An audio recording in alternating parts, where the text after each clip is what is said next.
أنفسنا ومن سيئات أعمالنا من يهده الله فلا مضل له ومن يضلله فلا هادي له ونشهد أن لا إله إلا الله وحده لا شريك له ونشهد أن سيدنا وحبيبنا ومولانا محمد صلى الله تعالى عليه وعلى آله وأصحابه وبارك وسلم تسليما كثيرا أما بعد فأعوذ بالله من الشيطان الرجيم بسم الله الرحمن الرحيم ولله على الناس حج البيت من استطاع إليه سبيلا آمنت بالله صدق الله مولانا العظيم وقال سيدنا رسول الله صلى الله عليه وسلم تابعوا بين الحج والعمرة فإنهما ينفيان الفقر والذنوب كما ينفي الكير خبث الفضة وصدق رسوله النبي الأمي الكريم ونحن على ذلك لمن الشاهدين والشاكرين والحمد لله رب العالمين.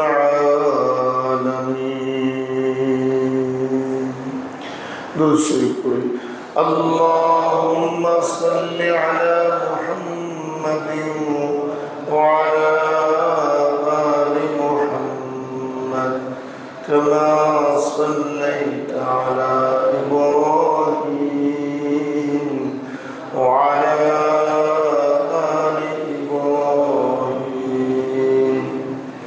إنك حميد مجيد. اللهم بارك على محمد وعلى آل محمد كما باركت على إبراهيم وعلى آل إبراهيم إنك حميد مجيد.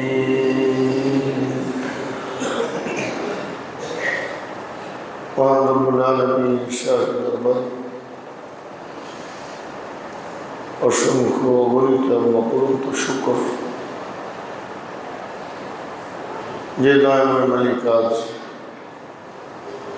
পবিত্র জিলকদ মাসের প্রথম দিন জুমার আজকে জিলকদের 1 তারিখ আবার জুমা এই পবিত্র হজের মৌসুমে পবিত্র শাহরে হারামে প্রথম জুমা আদায় করার জন্য আল্লাহ তাআলা আমাদেরকে মেহরবানি করে পছন্দ করে দয়া করে তার ঘরে উপস্থিত হওয়ার তৌফিক দিয়েছেন। শুকর আদায় করি আলহামদুলিল্লাহ।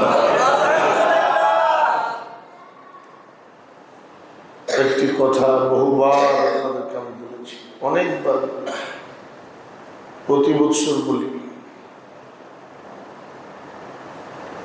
যে আগামী 12 মাস, এই 12টি মাসের হিসাব পৃথিবী সৃষ্টির শুরু থেকে إن عدة الشهور عند الله 12 شهرا في كتاب الله يوم خلق السماوات والأرض যেদিন আল্লাহ সাত আসমান জমিনগুলো বানিয়েছে ওদিন থেকে আল্লাহ তারা নির্দিষ্ট করে দিয়েছে মাসের সংখ্যা হবে কয়টি? বৎসরের মাসের সংখ্যা 12টি। দেখেন গণনা পরিবর্তন হয়, কম বেশ হয়। ইংরেজি গণনা একরকম, বাংলা গণনা একরকম, আরবি গণনা একরকম। আবার পৃথিবীর বিভিন্ন দেশে বিভিন্ন অঞ্চলভেদে বিভিন্ন হিসাব আছে। তারিখ এবং সন ঠিক করার বিভিন্ন পঞ্জিকা আছে, প্রত্যেক জাতির আলাদা আলাদা আছে। কিন্তু যত জাতি, যত বর্ণনা, যত সভ্যতা, সব জায়গায় মাস কিন্তু 12টা। বলেন মাস কয়টা? বাংলায়, ইংরেজিতে, আরবিতে। আমার রব তিনি যে একমাত্র সিদ্ধান্তদাতা, তিনি যেটাকে চূড়ান্ত সিদ্ধান্ত হিসাবে দিয়ে দেন, লা তাবদীল লিকালিমাতিল্লাহ, সেটার পশ্চিম কালেও পরিবর্তন করার ক্ষমতা কোনো মানুষের নাই। শুধুমাত্র ওই জায়গাগুলোতে গড়বড় যেগুলো আল্লাহ বান্দাকে কিছু করার সুযোগ দিয়েছে। ঠিক আছে, তোমরা করো, যদি ভালো করতে চাও আমি সুযোগ দিয়ে দিব, যদি খারাপ রাস্তায় যেতে চাও আমি আটকাবো না তোমাকে, এবং আমি স্বাধীনতা দিয়ে রাখছি। ওই সব জায়গায় গড়বড়। আর যেগুলোর নিয়ন্ত্রণ শুধু আল্লাহ তাআলার কাছে, মানুষকে হস্তক্ষেপের কোনো সুযোগ আল্লাহ দেন নাই, বলেন ওই জায়গাগুলোর মধ্যে কোনো পরিবর্তন আছে? সূর্য উদয় অস্ত কোনো পরিবর্তন আছে? একটা নির্দিষ্ট সময় উদয় হয়, নির্দিষ্ট সময় অস্ত যায়। চন্দ্র নির্দিষ্ট সময় আমাদের সামনে দৃষ্টিগোচর হয়, আবার নির্দিষ্ট সময় চোখের সামনে থেকে হারিয়ে যায়। আমি ওই দিন একখানে বলতেছিলাম একজনকে, এই যে প্রচন্ড গরম গেল,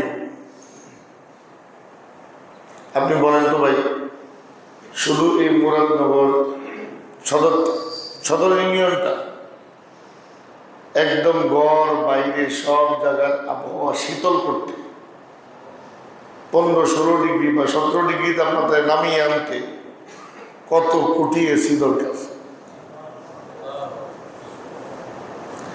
কত বিদ্যুৎ প্রয়োজন। তারপরও এখান দিয়ে একটু ঠান্ডা হোক, এখান দিয়ে একটু গরম হয়ে যাবে, এরপরেও হবে না। কিন্তু মহান রব্বুল আলামিন শুধু একটা টান দিছে, মানে বাতাসে শুধু একটা ঝাপটা দিছে। একটু আগে গরমে লাফাইতেছিল, আর কিছুক্ষণ পরে কম্বল গায়ে দিয়ে শুয়ে গেছে। তাহলে এই জগতের সবকিছুর মালিক আসলে কি?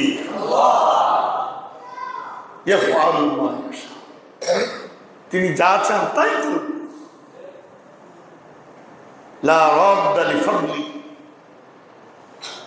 তিনি যদি কাউকে অনুগ্রহ করতে চান, এটাকে আটকে দেওয়ার মতো কেউ নেই। তিনি যদি কারোর উপর আযাব দিতে চান, ওটা ঠেকানোর মতো কত বড় কাদের মুতলাক আল্লাহ। তো দেখেন, একটি কথা একদম হৃদয়ের গহীনে ঢুকিয়ে নেন যে আল্লাহ যেগুলো বান্দাকে হস্তক্ষেপ করার সুযোগ দেয় নাই, বান্দার স্বাধীনতায় যে জিনিসগুলো ছেড়ে দেয় নাই, ওই জিনিসগুলো আর পরিবর্তন করা রদবদল করার ক্ষমতা কোনো মানুষের। তাহলে 12টি মাস এটা নির্ধারণ করে দিয়েছেন কে? আল্লাহ। এখন যারা আল্লাহকে বিশ্বাস করে না তারাও 12 মাস মানে, তারাও 12 মাস দিয়ে হিসাব করে। যারা আল্লাহর সাথে শিরিক করে হিন্দুরা তারাও কিন্তু 12 মাস মানে, আর আমরা মুসলমানরা তো 12 মাস মানে। তাইলে বৎসরে 12টি মাস ফিক্সড করে দিয়েছেন, নির্ধারিত করে দিয়েছেন কে? আল্লাহ। কোন দিন থেকে? আল্লাহ বলেন ইয়াউমা খালাকাস সামাওয়াতি ওয়াল আরদা, যেদিন আমি আসমান বানিয়েছি, যেদিন জমিন বানিয়েছি, সেদিন থেকে 12 মাস। তোমাদের কোনো অস্তিত্ব ছিল না, কিন্তু হিসাব 12 মাস। এবার বান্দা শোনো, মিনহা আরবাতুন হুরুম, তবে 12 মাসের মধ্যে 4টি মাস আমি আল্লাহ এমন দিয়েছি যে এই 4টি মাস কাবা শরীফের মতো, মক্কা শরীফের মতো, হারাম শরীফের মতো সম্মানিত। আমার সাথে মুখে মুখে বলে, এই 4টি মাস কাবা শরীফ, মসজিদে হারাম, মক্কা শরীফ এর মতো সম্মানিত। কথাটা মুখে মুখে পড়াইলাম কেন? বললে তো ঢুকে না কথা বলতে। একজন মুমিনের অন্তরে বাইতুল্লাহ, আল্লাহর ঘরের সম্মান কতটা? যদি সে মুমিন হয় তো তার দিলে কাবাতুল্লাহিল মুশাররাফা, আল্লাহর ঘর বাইতুল্লাহর উপরে সম্মান তো আর কোনো কিছু হতে পারে না। মক্কা নগরী এবং যে মসজিদে 1 সিজদা 1 লক্ষ সিজদার বরাবর, মসজিদে হারাম, এইগুলো আল্লাহ তাআলার কাছে যত দামি, যত সম্মানিত, এই 4টি মাস আল্লাহ তাআলার কাছে ঠিক তত দামি, তত সম্মানিত। তাহলে দামি আর সম্মানিত এই কথাটার 2 অর্থ, মন দিয়ে খেয়াল করেন। কয় অর্থ? 1, এখানে ইবাদত করলে সওয়াব বেশি। 2, এখানে গুনাহ করলে সাজা বেশি। সবচেয়ে সম্মানিত যে ব্যক্তি, তাকে সম্মান করলে লাভ বেশি, আর তাকে অসম্মান করলে 12টা বাজে, ক্ষতি বেশি। এই জন্য আমাদের দেশে একজন আরেকজনকে কত গালিগালাজ করে, কত খারাপ ব্যবহার করে, কত ইনসার করে, কোনো আদালত হয় না, মামলা হয় না, কিচ্ছু না। যদিও মানুষ এয়া জমে, দুইজনের 2 থাপ্পড় দিয়ে 2 দিকে দিয়ে দেয়, দুইজনের তো খারাপ হবে। কিন্তু এই গালিগুলার একটাও যদি প্রধানমন্ত্রীরা দেয় তো তারা দিব রাষ্ট্রদ্রোহ মামলা। দিবে না ভাই? এটা দুনিয়ার নিজাম, এটা দুনিয়ার সৃষ্টি। যদিও আমরা প্রকৃত সম্মানিত কে, প্রকৃত ইজ্জতওয়ালা কে, আর প্রকৃত কল্যাণকামী আমাদের জন্য কে, এটা আমরা ঠিক করতে পারি না। আমরা অনেক সময় রাষ্ট্রের কোনো ব্যক্তিকে, তার ইজ্জতকে, তার এহতেরামকে মুহাম্মদুর রাসূলুল্লাহ সাল্লাল্লাহু আলাইহি ওয়াসাল্লামের উপরেও প্রাধান্য দিয়ে দিই।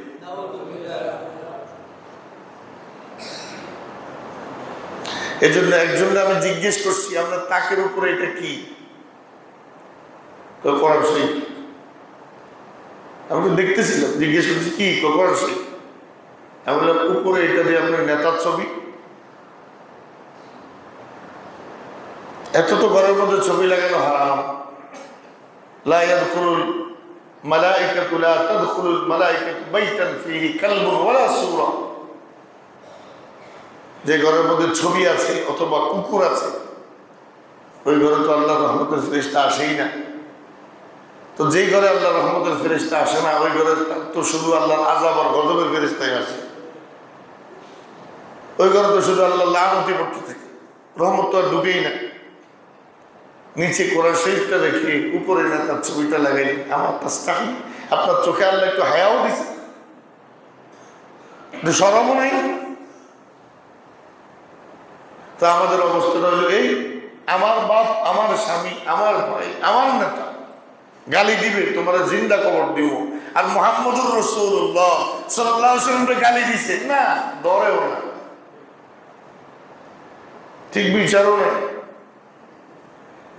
এই কোন রকম এর দিয়ে ঢুকে ওদিক দিয়ে বাইরে, যদিও কখনো চাপে পড়ে মিছিল মানুষের প্রতিবাদের চাপে পড়ে ধরা হয়, এদিক দিয়ে ঢুকে ওদিক দিয়ে বের। কিন্তু এই দেশে নেতার সমালোচনার কারণে 7 বছর 10 বছরের সাজা হয়েছে, এমন শত ঘটনা আমাদের সামনে আছে। কিন্তু আজ পর্যন্ত ওলামাদের দাবি, তাওহীদি জনতার দাবি যে নবীর প্রতি যে দুশ্মনী করে গালি দিবে, আল্লাহ তাআলার দ্বীনকে যে অসম্মান করবে, সে এই দেশের রাষ্ট্রের 90% মুসলমানের অনুভূতিতে আঘাত দেওয়ার কারণে সে সবচেয়ে বড় রাষ্ট্রদ্রোহী। সুতরাং রাষ্ট্রদ্রোহীর সাজা একমাত্র মৃত্যুদণ্ড। কিন্তু এটার জন্য উল্টা দাবি জানাইতে গিয়ে শত শত মুসলমান জীবন দিতে হয়েছে।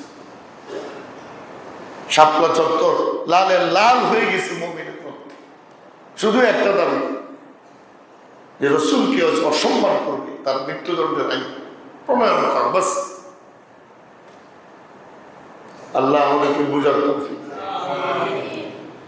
তাহলে যিনি দামি, যে ব্যক্তি দামি, যে জায়গা দামি, যে সময় দামি,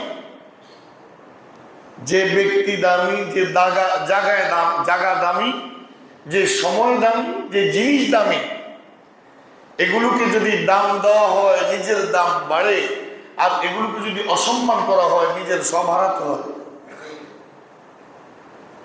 ঠিক কাবা শরীফ এমন দামি জিনিস, মুহাম্মদুর রাসূলুল্লাহ সাল্লাল্লাহু আলাইহি ওয়াসাল্লাম দামি ব্যক্তি, লাইলাতুল কদর দামি সময়।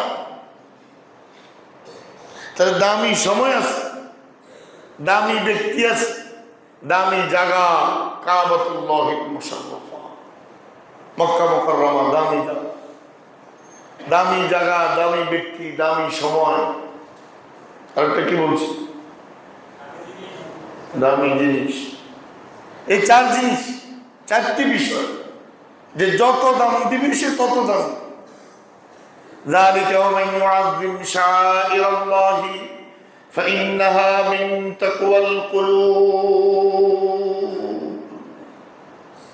রব্বুল আলামিন বলেন, যালিকা ওয়া মান ইউআযযিম শাআইরাল্লাহ, যে আমার কাবা, যে আমার মাকাম ইব্রাহিম, যে আমার সাফা, যে আমার মারওয়া, আরাফাত, মিনা, মুজদালিফা, এগুলোকে যে তাজিম করবে, ওমাই ইউআযযিম, যে সম্মান দিবে, তাজিম করবে, ফাইন্নাহা মিন তাকওয়াল কুলুব, তার অন্তরটা আমার তাকওয়ার দ্বারা ভরপুর হয়ে যাবে।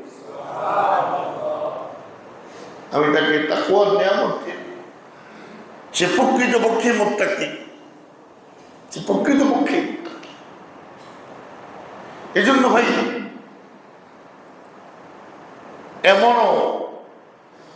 এমনও সময় গেছে, একটা বোতল, খালি বোতল নিয়ে আমি 3 কিলোমিটার হাঁটছি আরাফায়, ফেলার জায়গা পাচ্ছিলাম না, খালি বোতল। আরাফাত রব্বুল আলামিনের কাছে তাজিমের জায়গা, ইজ্জতের জায়গা। আমি আমার ঘরেই তো যত্রতত্র ময়লা ফেলি না, আমার দেশের রাস্তার মধ্যেও তো নিয়ম আছে যেখানে সেখানে ময়লা না ফেলা। কিন্তু আমি টুস করে বোতলটা মেরে দিলাম, আরাফাত মাঠের একদিকে ময়লা হয়ে গেল। হজ করতেছি ঠিক, কিন্তু আমার দিলে আরাফাতের তাজিম নেই। হজের মাঠে আছি ঠিক, বাস এখান দিয়ে নোংরা করে ফেললাম, একটা জায়গা নাপাক করে ফেললাম, ময়লা ফেলে দিয়ে চলে আসলাম, না, এটা তাজিম না। যালিকা ওয়া ইউআযযিম শাআইরাল্লাহি ফাইন্নাহা মিন তাকওয়াল কুলুব। আল্লাহর কিছু নিশানা আছে, সম্মানের জায়গা আছে রব্বুল আলামিন।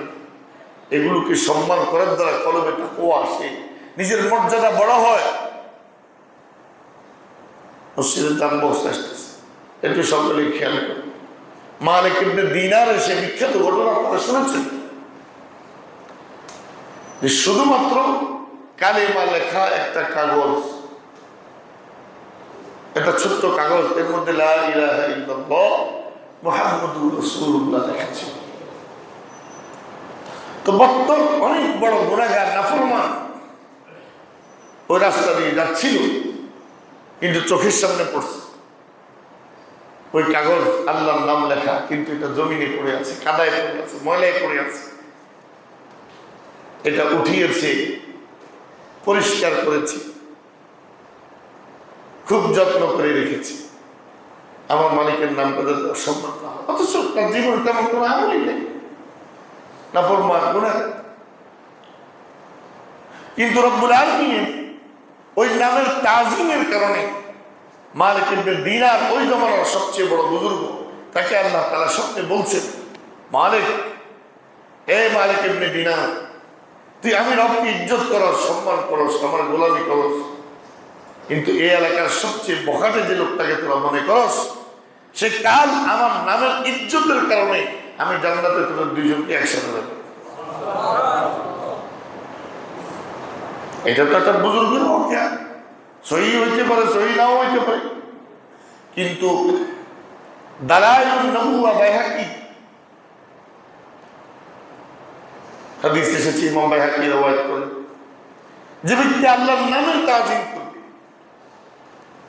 আল্লাহর কিতাবের তাজিম করে, এগুলোকে সম্মান করে, তো রব্বুল আলামিন লা ইউখজিহি, কিয়ামতের দিন তাকে অপদস্থ করবেন না, লাঞ্ছিত করবেন না, আল্লাহ তাকে অসম্মান করবেন না।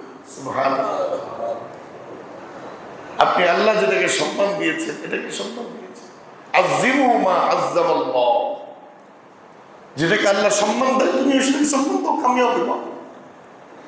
আর যেটাকে আল্লাহ তাআলা সম্মান দিয়েছেন তুমি অসম্মান করবে, আল্লাহ তোমাকে লাঞ্ছিত করবে, অপমানিত করবে, অপদস্থ করবে।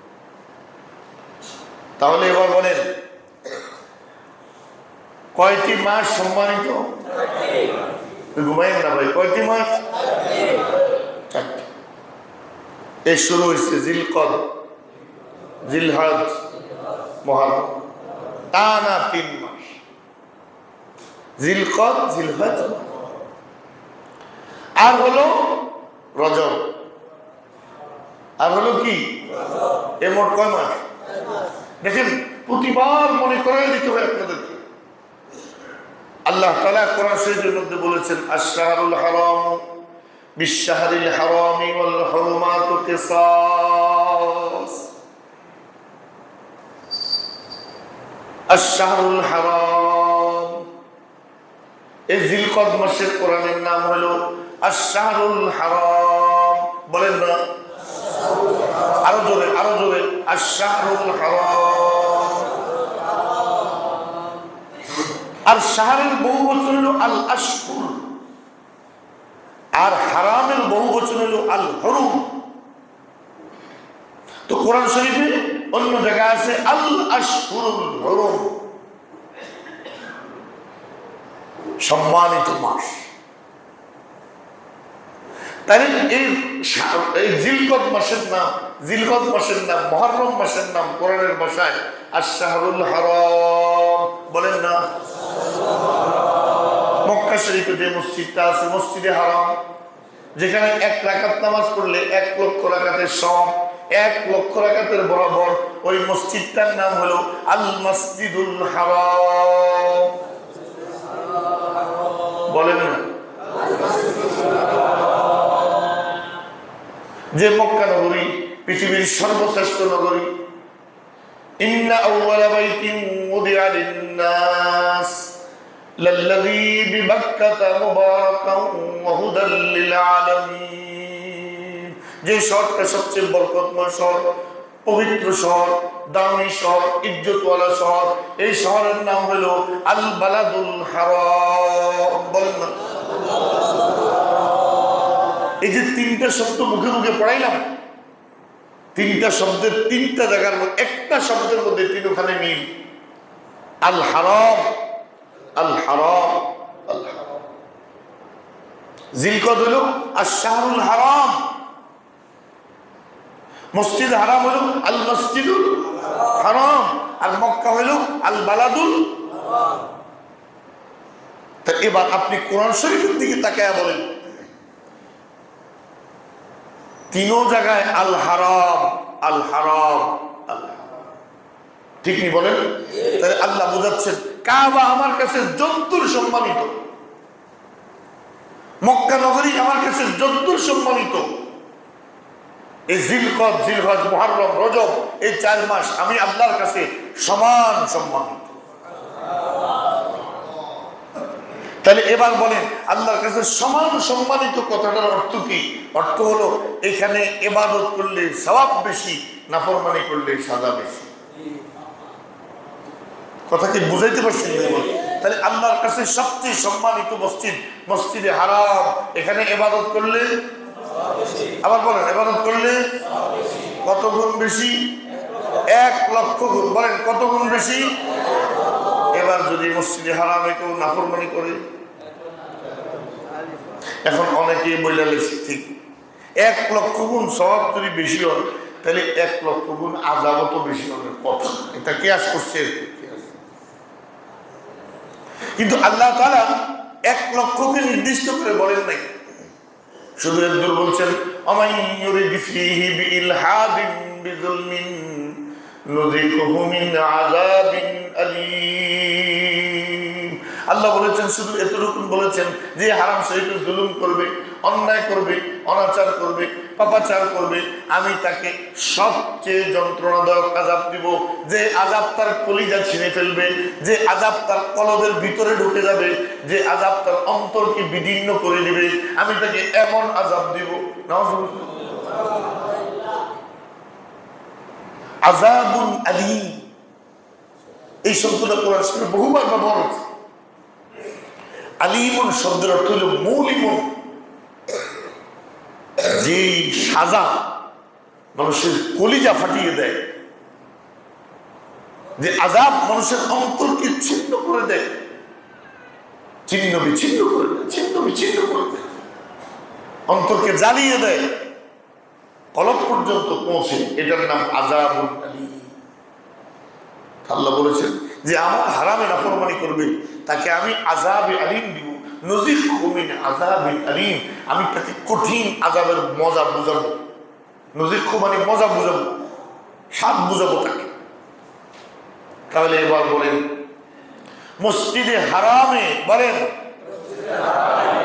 ইবাদতের যেমন দাম, এই 4 মাসের ইবাদতের তেমন দাম।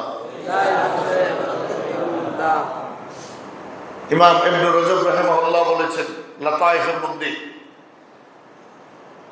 ইন্নাল হাসানাতি তাতাদাফু ফি হাযিহিল আশহুর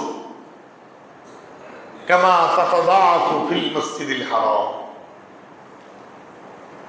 যেহেতু মসজিদ হারামের নাম আল মসজিদুল হারাম, এটার নাম আশ-শাহরুল হারাম, সুতরাং ওই হারাম শরীফে ইবাদত যেমন অসংখ্য গুণ বেড়ে যায়, ঠিক এই মাসগুলোর ইবাদতও এমন দামি হয়ে যায়।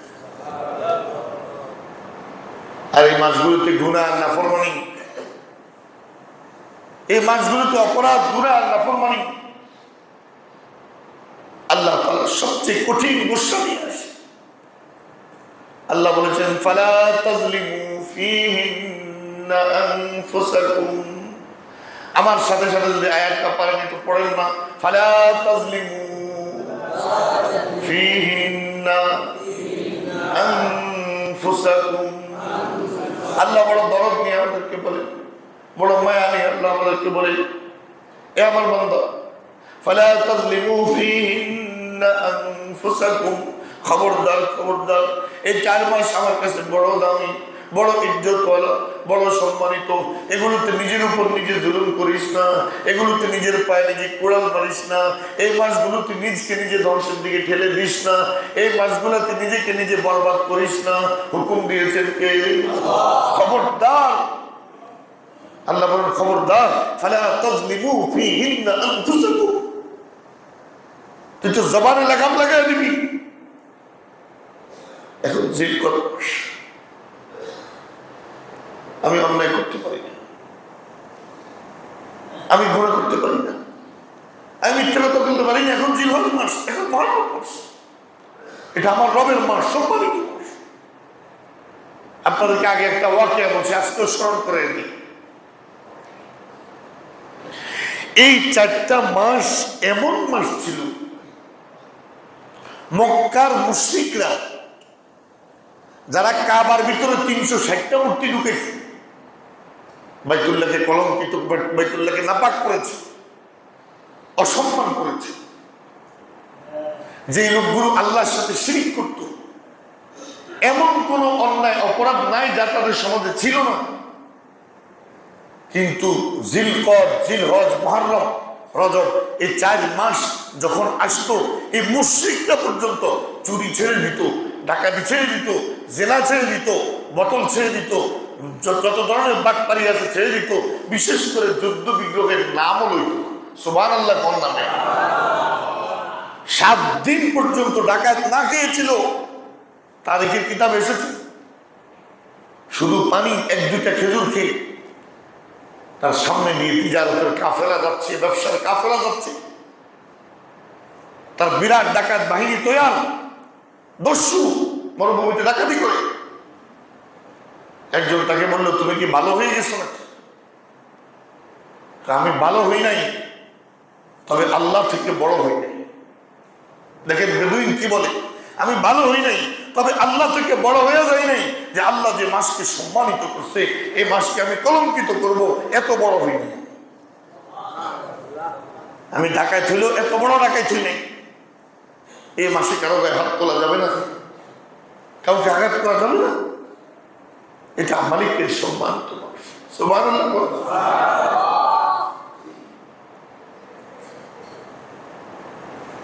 বদরের যুদ্ধের সময় হযরত খুবাইব রাদিয়াল্লাহু তাআলা, কি নাম? খুবাইব।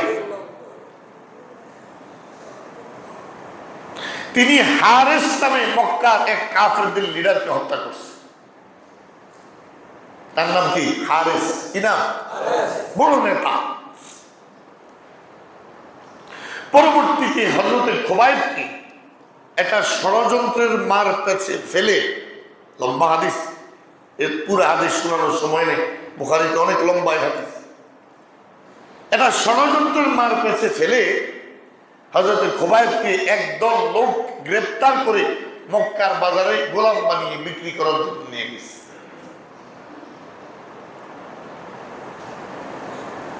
হযরত খুবাইব থেকে বাবার হত্যার প্রতিশোধ নেওয়ার জন্য বনি হারেসের সন্তানরা তো পাগল হয়ে রয়েছে। তো যারা হযরত খুবাইবকে এভাবে গ্রেফতার করে বেঁধে মক্কার বাজারে বনি হারেসের কাছে নিয়ে গেছে, তারা ভালো করেই জানতো যে খুবাইব যেহেতু তাদের বাবাকে হত্যা করছে, সুতরাং তাদের বাবার হত্যাকারীকে যদি তাদের হাতে তুলে দিতে পারি, যা চাইবো তাই পাবো, যত পয়সা চাই সব পাবো, যা চাই তা পাবো। খুবাইবকে নিয়ে দেখুন ভাই, হযরত খুবাইবকে হাতে পাওয়ার পর এরা যত বিনিময় চেয়েছে সব দিয়েছে। বনি হারেস বাপের খুনির সামনে পাওয়ার সঙ্গে সঙ্গে মায়ের শুরু হইবনি না, ওর কথা কর না কাউ। কারণ যে লোকগুলো খুবাইবকে গ্রেপ্তার করছে এরা কি একটাও মুসলমান? বা যাদের হাতে খুবাইব যায় পড়ছে এদের মধ্যে কি আল্লাহর ভয় আছে? আমাদের হিসেবে কাফের। কিন্তু খুবাইব একটা ফুলের টাচ হতেও করে না।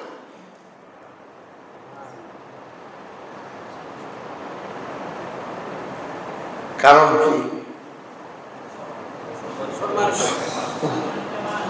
ও আস্ত বুঝে আলানোর কথা কি? কারণ কি?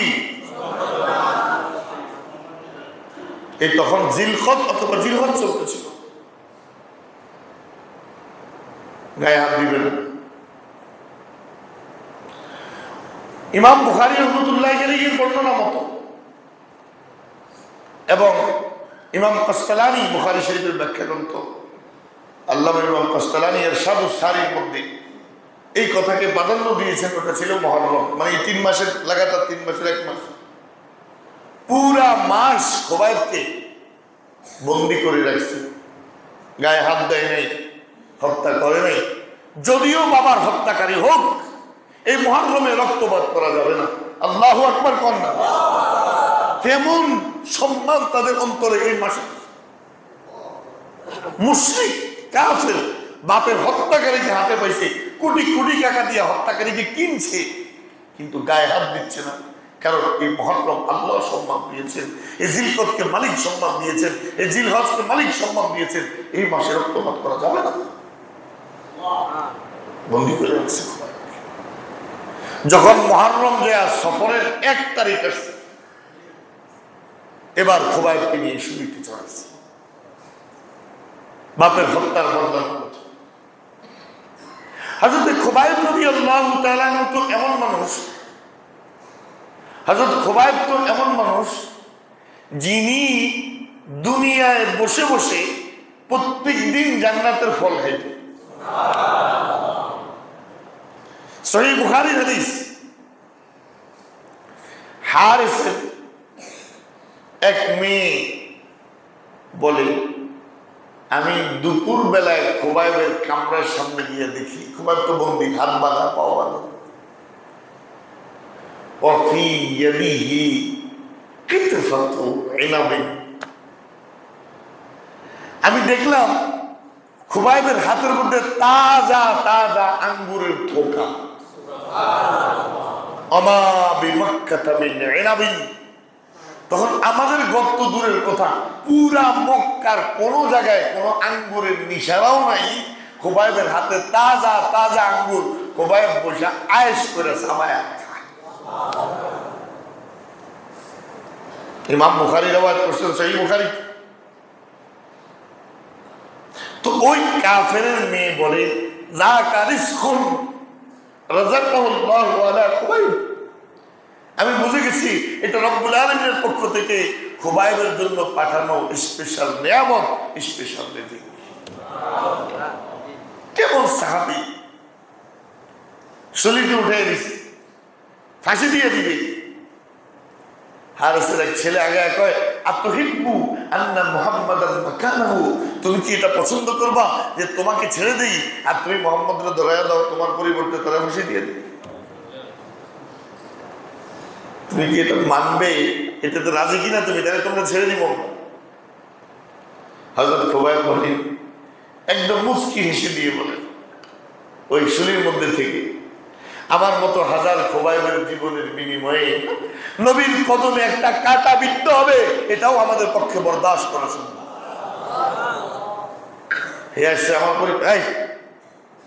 সে আসছে আমার পক্ষ থেকে রাসূলকে আমার জায়গায় ফাঁসি দিতে, শরীরকে চড়াতে। আমার ভেদা হযরত খুবাইবের ওই শরীরতে চড়ায় রাখার পর, রশি লাগিয়ে দেওয়ার পর হযরত খুবাইবের চেহারা অটোমেটিক কাবার দিকে চলে গেছে। হযরত খুবাইব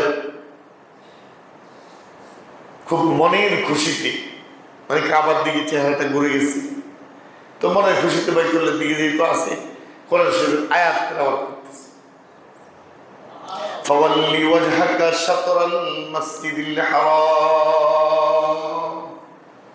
তোমার চেহারাকে তুমি কাবার দিকে করে নাও। মনে মনে খুশি হয়ে আয়াতটা তেলাওয়াত শুরু করছে, কিন্তু মক্কার মুশরিকরা বুঝে গেছে যে হে যে কাবার দিকে চেহারা আছে, এর লেগে তো খুশি, তাকে তো খুশি হতে দেওয়া যাবে না, পাথর মার, তার চেহারাটা অন্যদিকে ঘুরে যাবে। পাথর মেরে চেহারাকে আরেক দিকে ঘুরেছে। এখন একজন নিচের থেকে জিজ্ঞেস করে, খুবাইব এখন খুশি হইবা না? খুবাইব ফাইনামা তুওয়াল্লু ফাসাম্মা ওয়াজহুল্লাহ। তোমরা আমাকে যেদিকে ঘুরায় দাও না কেন, সেদিকেই তো আমার মালিক আছে। যেদিকে ঘুরাও না কেন, সব দিকে কে আছে বলেন না? এবার তাকে মেজাজ খারাপ হয়ে গেছে, পাথর মারা শুরু করছে, তোমার টুকরো টুকরো করে ফেলবো, তোমাকে এই করবো সেই করবো। হযরত খুবাইব বলেন, ফালাস্তু উবালি হিনা উকতালু মুসলিমান আলা আইয়ি শিক্কিন কানা লিল্লাহি মাসরাই ওয়া যালিকা ফি যাতিল ইলাহি ওয়া ইন ইয়াশা ইবারিক আলা আওসালি শিলবিন মুমাজ্জাঈন। হযরত খুবাইব বলেন ফালাস্তু বালি হিনা উকতাল মুসলিমান আলা আইয়ি শিকিন কানা লিল্লাহি মাসরাঈ। হে মক্কার মুশরিকরা, আমার কোনো পরোয়া নাই, আমি যখন মালিকের জন্য জীবন দিচ্ছি, চেহারা কোন দিকে ফিরে আছে, কোন দিকে ঘুরে আছে, কোনো পরোয়া নাই। যদি আমি আমার মালিকের সন্তুষ্টির জন্য জীবন দিতে পারি, তোরা আমার টুকরা যত করবি, প্রত্যেক টুকরায় তত বরকত হবে। আমার যত টুকরা করবি তত বরকত, যত টুকরা করবি তত। তাই এই যে হাদিসটার একটা অংশ শুধু আমি আপনাদেরকে সংক্ষেপে শুনাইলাম।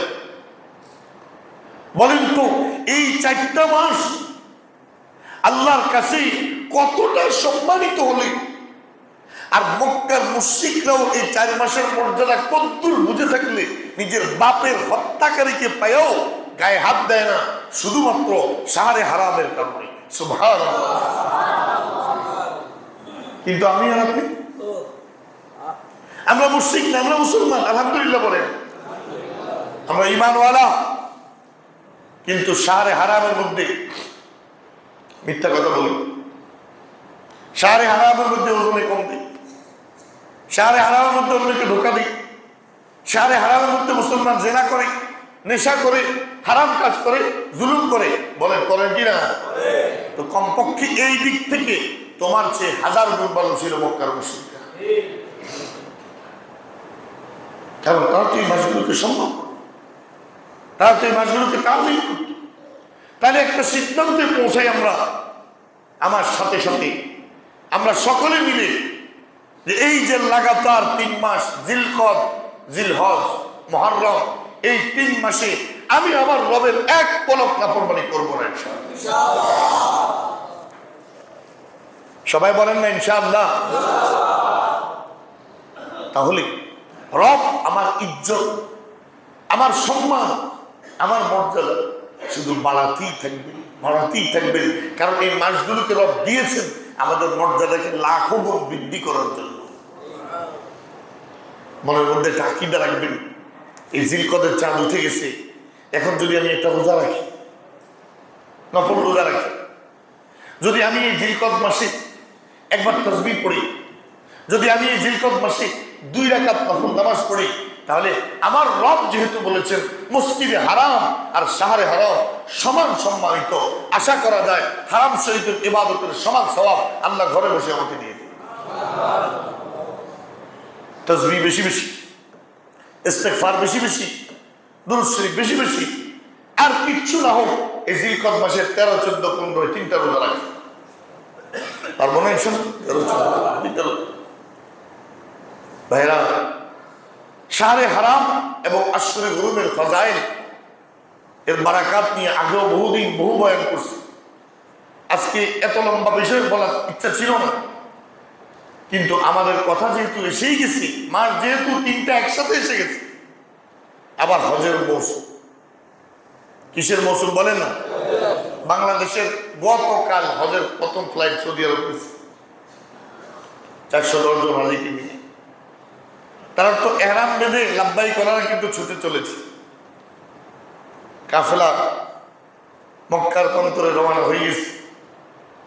এখন আপনারা আমরা যারা বাইরে আছি, বাইতুল্লাহ থেকে দূরে আছি, মনে রাখবেন এই একটা কথাই শুধু মনে রাখবেন, কেউ বাইতুল্লাহর সামনে ঘুরেও অনেক দূরে, কেউ বাইতুল্লাহ থেকে বহু দূরে থেকেও অনেক নিকটে।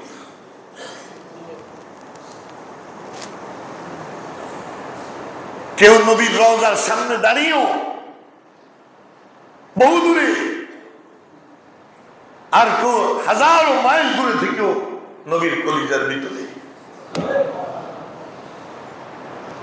আল্লাহর হাবিব সাল্লাল্লাহু আলাইহি ওয়াসাল্লাম হযরত মুআজকে যখন ইয়ামান পাঠাচ্ছিলেন গভর্নর বানিয়ে, হযরত মুআজকে কিছু নসিহত করেছে। নসিহত করে মুআজকে বলছেন, মুআজ ঘোড়ায় চড়ো, ঘোড়ায় চড়ো। হযরত মুআজ ঘোড়ার পিঠে উঠলেন। আল্লাহ হাবিব ঘোড়াটাকে একটু হাত দিয়ে মুছে মুয়াজকে আগায়া দিচ্ছে, নবী হেঁটে হেঁটে যাচ্ছে, মুয়াজের ঘোড়ায় বসে আগায়া দিতেছে। এটা সুন্নাত, মানে কাফেলাকে বিদায় করার সময় একটু এগিয়ে যাওয়ার সাথে। তো যাওয়ার সময় মুয়াজ হুজুর বলে, মুয়াজ লাআল্লাকা তামুরু বিখবরি, মুয়াজ সম্ভবত দুনিয়াতে তোমার সাথে আমার আর দেখা হবে।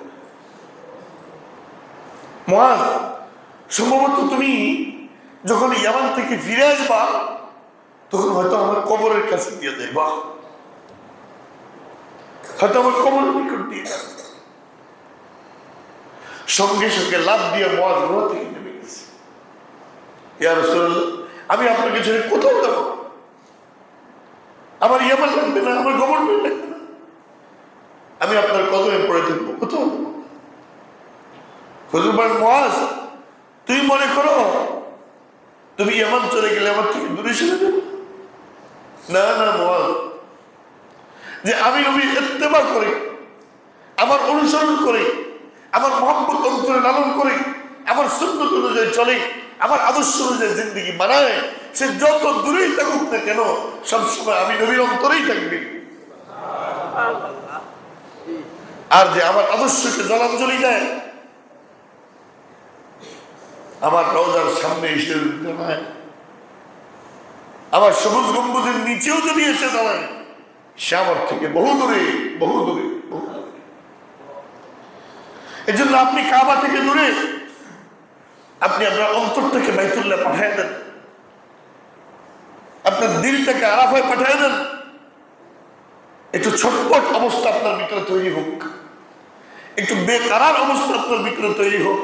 মালিক 70টা বছর তো হয়ে গেল, 60টা বছর তো হয়ে গেল, এখনো আমার একটু ডাক দিলে না, এখনো তোমার করে আমার দিই না। আপনার দিনের মধ্যে তরকারি ফয়দা হোক, এ ভালোবাসা ফয়দা হোক, এ মমতা ফয়দা হোক, তখন আপনি থাকবেন দেশে, কিন্তু আপনার কলমকে, আপনার অন্তরকে মালিক কাবায় পৌঁছে দেবে। আপনার সাথে সেখানের বরকত চালু হয়ে যাবে। এই জন্য বাইতুল্লাহ মুসাফিরদের বাইতুল্লাহ রওনা হওয়ার সময় হয়ে গেছে, দলে দলে তারা যাচ্ছে, দলে দলে তারা যাচ্ছে। আমি তাদের পথকারে চেয়ে তাদের হজ্জে মাবরুরের জন্য দোয়া করব, আর আমার বাইতুল্লাহ সফরের জন্য আমার প্রস্তুতি শুরু করব। হায় মুসলমান, একটা ঘর বানাবো, 20টা বছর ধরে আমি আলাদাভাবে একটা ডিপোজিট করে টাকা জমাচ্ছি জমাচ্ছি জমাচ্ছি জমাচ্ছি। আমাকে ঘর বানাতে হবে, আমাকে একটা জায়গা কিনতে হবে, আমাকে একটা প্লট কিনতে হবে। বলেন তো, আপনার আজকে 60 বছর হয়েছে, আপনি কি একটা ফান্ড করেছেন যে আমি বাইতুল্লাহ দেব? আপনি কি একটা ফান্ড করেছেন? কই আপনার কি একটা মাটির ব্যাংকও আছে যে আমি 10 টাকা করে জমা করবো আমার মালিকের ঘর দেয়াল জন্য? অথচ আল্লাহ হাবিব বলেছেন, ফামাতা ফালিয়ামুত ইনশা ইয়াহুদিয়্যা ওয়া ইনশা নাসরানি। যদি তুমি বাইতুল্লাহ হাজির না হতে পারো, তোমার ফরজ হজ আদায় করতে না পারো, তুমি হয় ইহুদি হয়ে মরবা, নাহলে খ্রিস্টান হয়ে মরবা। ইহুদি হয়ে মরলা না খ্রিস্টান হয়ে মরলা, নবী বলেন আমার কোনো পরোয়া নেই। এই জন্য আমার ভাই, হজের মৌসুম আসছে, প্রতিবারই আসছে। হজের মৌসুমে হজের বয়ান করে লাভ কি? ওই সময় তো যাওয়ার সুযোগ থাকে না। আপনাদেরকে একটা বিনয়ের সাথে এক অনুরোধ করি, প্রত্যেকেই একটা আলাদা ফান্ড করবেন। বলেন না ইনশাআল্লাহ? 10 টাকা করে, 50 টাকা করে। হঠাৎ আপনার পকেটে আজকে আছে 50 টাকা, প্রচন্ড খিদা, আপনার পেটে খুব ক্ষুধা, আপনি 50 টাকা দিয়ে নাস্তা খেতে হয়, কিন্তু আপনি ওয়াদা করছেন নিজে নিজে ডেইলি 50 টাকা করে বা ডেইলি 100 টাকা করে আমি জমা করবো। আপনি তখন এই ক্ষুধাটাকে বরদাস্ত করে, মালিক তোমার ভালোবাসায় নাস্তা করলাম না, এটা ব্যাংকের ভিতরে ঢুকিয়ে দিলাম, এটা জমা করে রাখলাম। এইভাবে আল্লাহকে যখন ভালোবাসা দেখাতে পারবেন, তো পরিমাণ আপনাকে আটকাবে না, বাইতুল্লাহ মুসাফির আপনি হয়ে যাবেন। এই জন্য এই দরদ অন্তরের ভিতরে তৈরি করেন। আল্লাহ তাআলা সবাইকে তৌফিক দান করে। বিশেষ করে 3টি মাস সামনে প্রতিটি মুহূর্ত তুল করে হিসাব করে খরচ করার, নাফরমানি থেকে বেঁচে থাকার তৌফিক আল্লাহ আমাদের সবাইকে দান করে। সুবহানাল্লাহি ওয়া বিহামদিহি, সুবহানাকাল্লাহুম্মা ওয়া বিহামদিকা, আশহাদু আল্লা ইলাহা ইল্লা আনতা, আস্তাগফিরুকা।